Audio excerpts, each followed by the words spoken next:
This week, Ferguson has looked like a police state. It's not funny to us. The anger. What we gonna do about tomorrow, sister? The confrontations. And most of us never saw it coming.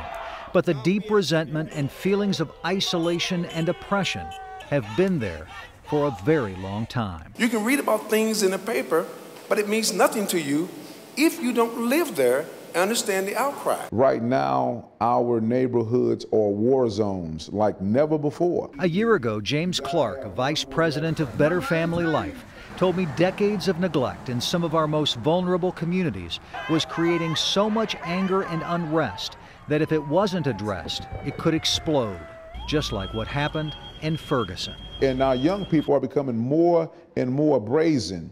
So we've got to get very, very serious, or we will see St. Louis almost come to a state of lawlessness. There's a 45 and it's in between your eyes. Some of it is based on the way people, especially African Americans, are treated by some cops. Like this example in Brooklyn, Illinois, captured by a camera on a local officer. Like a airplane. Go ahead and cuff him. In Ferguson and many other communities, police are far more likely to pull over black drivers and search them, even though a report by the Missouri Attorney General's office says whites are more likely to have drugs on them. They killed my baby boy. During our investigations over the last decade, many residents in some of the region's poorest and most violent neighborhoods have told us they don't trust the police. Police won't do nothing. Come on now. But they say they still looking for them. You're not looking for them. And that the cops often treat them with little respect. 3 of my sons has been shot. Kimberly Schooler's 21-year-old son Jordan was shot and killed in East St. Louis. But despite that, she refuses to cooperate with police on any other case. If you knew who shot somebody, you wouldn't tell the police? No, because they're not going to do nothing. So you put your own life in danger because they're not going to protect you. They don't care nothing about you. That belief doesn't reflect the view of all residents, but it does echo the lack of trust in law enforcement and the fear of some of her neighbors. During our documentary, A Vicious Cycle, we explored the pushback toward cops. Terrell Golson, who died since our interview, was a former gang leader and enforcer. 20 years ago, you'd be running and trying to hide and all that from the police. Yeah, back then you would. Not today. No, today is what it is, you know what I'm saying? You up yours, I'm up mine, we're gonna see who get the first draw, you know? But that's only part of the problems in the areas James Clark talked about. No one feels safe today. When you combine that with extreme poverty, high unemployment, low percentages of home ownership, and single-parent families that move frequently, creating even more instability, and then add racial segregation and the feeling by a race of people that they are isolated, you have an environment that is stressful and broken to a degree that many of us can't imagine unless we live there and experience it every day. We can either sit back and continue to watch our society spiral out of control, or we can say, let's get smart about it and let's begin to do things differently, because the way that we do things today is not working. You must leave the area. What kind of weapon is that? They look like soldiers in a war zone. I've never seen one outside the military. But they are mostly local cops from St. Louis County. You must disperse in a peaceful manner. Heavily armed, on military vehicles built for battle, firing tear gas and rubber bullets. Again and again, night after night. This is North Korea right now, man. They cannot do this. This is not North County anymore. The so-called militarization of local police began several decades ago with the first SWAT teams. Now hundreds of police departments use them routinely on drug raids and to control large crowds like the ones in Ferguson. It's a powder keg. Ferguson Police Chief Tom Jackson says law enforcement is reevaluating its use of this approach and will try to be more responsive to the community, though he defended the repeated use of tear gas. Let's go. I'm working on it. And arrest of journalists and nonviolent protesters. Take us inside some of those decisions, please. Well, those decisions were made by the tactical commanders on the ground, and it was based on the threat of violence. If individuals are in a crowd that's attacking the police, they need to get out of that crowd. Lucky it wasn't one of them Johnson boys. They received verbal abuses all day long. Last night, News 4 photojournalist Scott Thomas reported that the police tactical units showed restraint after being repeatedly taunted by some protesters who were blocking a public road and throwing rocks and bottles at officers. But the images of a war zone in the small Missouri town are hard to shake. Today, the most influential government leaders from our region insisted that things needed to change. I think that last night the militarization of the response became more of the problem than any solution. I think it escalated the situation. It didn't de-escalate the situation. But just because the cops as soldiers approach is being played down, it doesn't mean the deeper problems will go away. They've acted like an occupying force for years. St. Louis University professor Norm White says the militarization of police and their role in Ferguson is a dramatic ramping up of the bully-like policing that poor, crime-plagued communities have complained about for many years. People are angry when they see that the police have come in there as an occupying force and calling it a war zone. So they're reacting. It's kind of a one-upsmanship, and I don't know where we go from there. I don't know that you're going to stop that.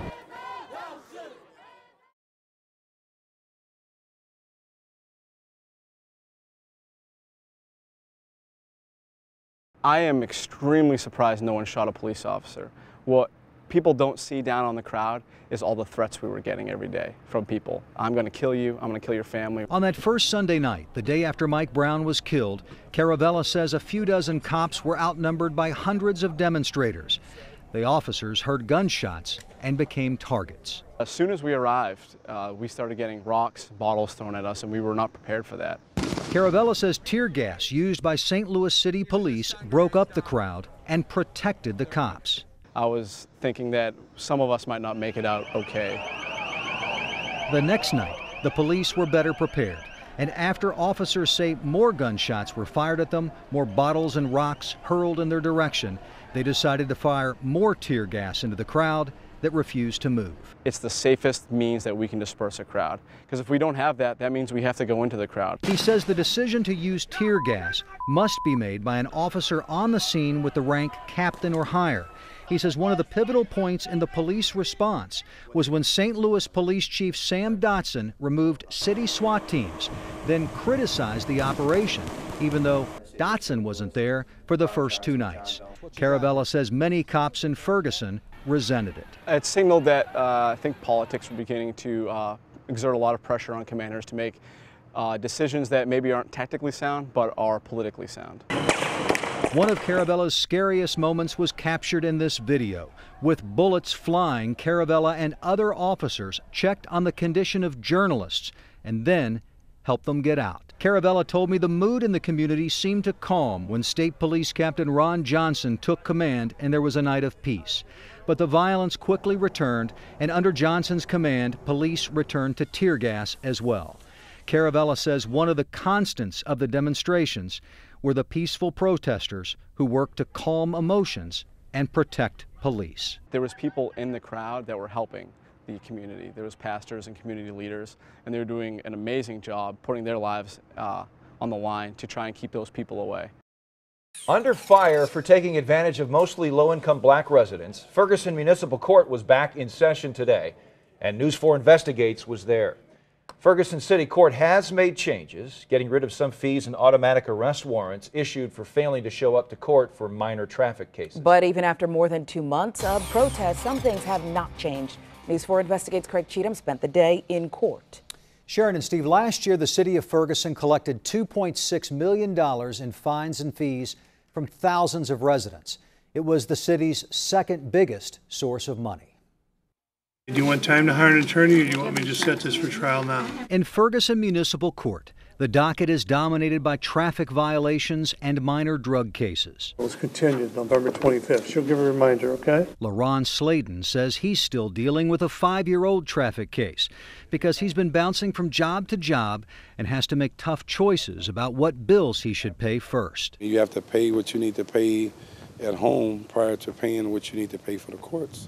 So if I had to choose, I'm paying my bills compared to paying my court fees. It's a common struggle. Cases that can include a half dozen citations for one traffic stop can quickly add up to thousands of dollars for some defendants, who often fail to show up in court because they fall behind on their bills, then have warrants issued for their arrest because they fail to appear in court.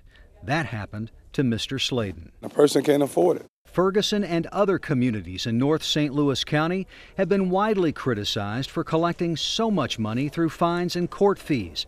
Last year, Ferguson, a city of 21,000, issued nearly 33,000 warrants for nonviolent offenses. Many of them were for traffic cases like LaRon Sladen's. We're not looking to reach into their pocket. We're not looking to give everybody convictions. That's not the purpose of this court or any court. What is the purpose of this court?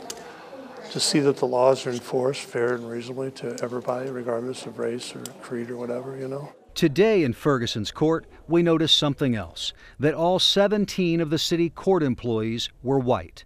The judge, the 3 prosecutors, the cops, and the clerks. Nearly 9 out of 10 defendants were black. Well, I think it sends a bad signal. I agree with you totally on that. Municipal Court Judge Ron Brockmeyer says Ferguson has become a more sensitive court, eliminating some fees and no longer issuing warrants for people who fail to appear in court for minor cases. But we wondered how a community could go through this and still not seem to understand the signals received by many residents of a mostly black city when they see this. We do have black officers that are in our court. There's just none in there today. And we used to have a black clerk, but she became a black officer. So we did have a black clerk who used to sit up there, but she's now a black officer. It's a very strong first impression. Yeah, it is. I don't really want to touch on that subject, but no, I don't want to talk about that. Do people in the community talk much about it? Of course. I mean, every day.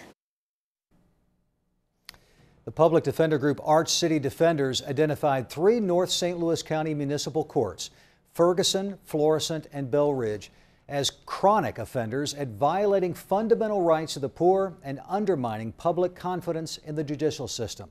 Ron Brockmeyer, the judge in Ferguson and Breckenridge Hills, is also the prosecutor in Florissant, Delwood, and Veneta Park. He insists all of the courtrooms where he practices for municipal courts are fair. Craig Cheatham, News 4. How does a gun case with an allegedly uncooperative suspect get reduced to littering? That case is part of our investigation of Ferguson's municipal court. Now, last night we told you the court raised $2.6 million last year and issued nearly 33,000 warrants, mostly for failing to appear in court for traffic violations. Tonight, News 4 Investigates Craig Cheatham digs into one emotional case. Stephen Sharon, Melvin Lands was charged with unlawful use of a weapon, resisting arrest, and other charges that made his encounter with police seem pretty serious. He was arrested and jailed. So why does a case like that get reduced to littering? That's right, littering. I find it appalling that these guys can call themselves police officers and doing the stuff that they're doing. It's ridiculous to me. Melvin Lands says his nightmare with Ferguson police began 3 years ago when he was sitting in his SUV at a mini-mart near the intersection of Harvey and Airport Roads. His wife and another woman were having an argument. Then, according to a Ferguson police report, Lands' wife tried to punch him. An officer approached the car. I didn't disrespect him in any kind of way, shape, or form. The officer asked what was going on, then requested Lands' driver's license. Lands says he asked why the officer needed it and rolled up his window. I just asked one single question, and because of that, for the next 3 days, my life was pure hell. The officer ordered him out of the vehicle and opened the door. Police say they saw a gun in the car, prompting one cop to hit Lands and try to take him down. Because Lands is 6'6" and over 300 pounds, the officer said he had to taser Lands to get him on the ground. But Lands told us he was repeatedly tasered, even though he never fought back. The first time he tased me, it was over my heart. While he was tasing me over my heart, he grabbed my arm and snatched me out on the ground. As soon as I hit the ground, another officer tased me in the stomach, and he tased me over my kidneys. And he held it on there for a while, and to the point I was just just writhing in pain. Then, facing 8 separate charges, including unlawful use of a weapon, failure to obey, and failure to wear a seatbelt, Land says he was taken to jail. Even though he uses 20 different medications and needs a treatment to help him sleep, Lands told me the jail staff didn't give him his medications when he needed them. They went out of their ways to torture me and make my life as miserable as they could. He says he was in jail for 3 days. After he hired an attorney, the city attorney agreed to reduce the charges to littering. He has not sued the city of Ferguson. They still said, well, we're going to get some money out of this guy. So that's when they amended everything to littering. It totaled up to over $1,400. $1,400? Yes. For littering? For littering. Well, did you have this when you got the ticket? Ron Brockmeyer is the Ferguson Municipal Court judge. Like I said, I won't talk about a case that's open or closed, and I don't know the circumstances, but the prosecutors have been here for a long time, and I'm sure they had a great reason why they did whatever they did. City Attorney Stephanie Carr refused to explain why the charges were reduced to littering. People consistently express concerns stemming from specific alleged incidents, from general policing practices, and from the lack of diversity on the Ferguson police force. Under Attorney General Eric Holder, the Department of Justice is investigating the policies and practices of the Ferguson Police Department. The probe is examining police searches and arrests, use of force, the treatment of inmates at the Ferguson jail, and how cases are handled in Ferguson Municipal Court. All issues raised in the one case of Melvin Lands, convicted of littering. Only in America. Only in Ferguson, Missouri. We requested a copy of Melvin Land's case file several weeks ago, and back then we told the Ferguson city attorney we wanted to know why the case specifically was reduced to littering. We also asked other questions about the case as well. 5 days ago, we provided the city attorney with a list of questions about the case, including, again, why was it amended to littering? Yesterday, the city attorney refused to be interviewed, but she said she would answer our questions in an email today. We are still waiting for her response. Craig Cheatham, News 4. Tuesday, August 12th, the third consecutive night of chaos in Ferguson.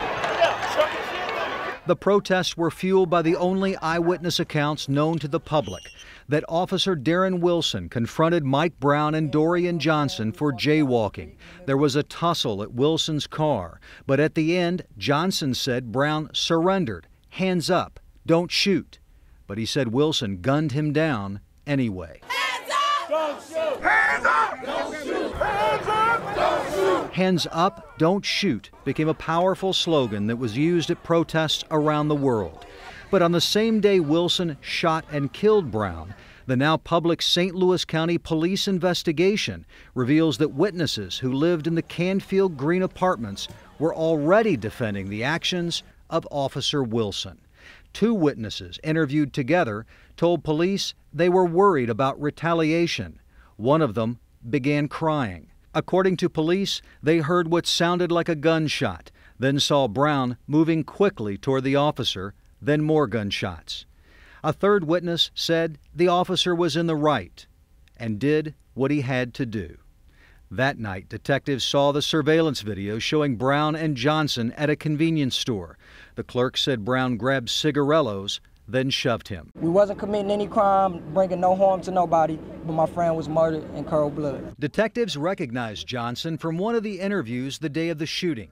They began looking for him, but the police report says Johnson was unavailable for an interview until Wednesday, when he was accompanied by at least 5 people, including 2 attorneys. It's unclear what Johnson told them that day.